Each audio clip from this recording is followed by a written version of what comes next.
دومی موضوع، انسان مشکل، گناه. انسان جا خاطر خداوند فیض جا محروم ببسته که خدا دستوران جا سرپیچی بکده. رومیان باب 6 آیه 23 گه گناه هم مزد مرگ. حتی هم اشعیا باب 59 آیه 2 شیمی تقصیرن شمره شیمی خدا جا سیوا بکده و شیمی گناهان خدا روی شیمی جا بپوشنه که شیمی صدای نشنوه. خداوند انسان خلق بکده تا خود محبت اون نشان بده، ولی انسان نتونسته خود نفس جلوی بگیره.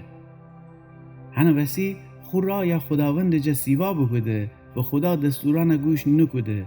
خدا کلام درونی اکار گناه گیدی. رومیان باب 1 آیه 18 تا 21 و اشعیا باب 53 آیه 5 و 6 بخونید. چه کسانی گناه بکدیدی؟ خدا کلام رومیان باب 3 آیه 23 امرگه همتن گناه بکدیدی و هیچ کس او کمال مطلوب پرجلالی که خداوند انتظار داره فن رسه. آخر عاقبت گناه چیسه؟ احساس تقصیر و گناه باعث به که زندگی میان احساس پوچی و نارضایتی بکنیم.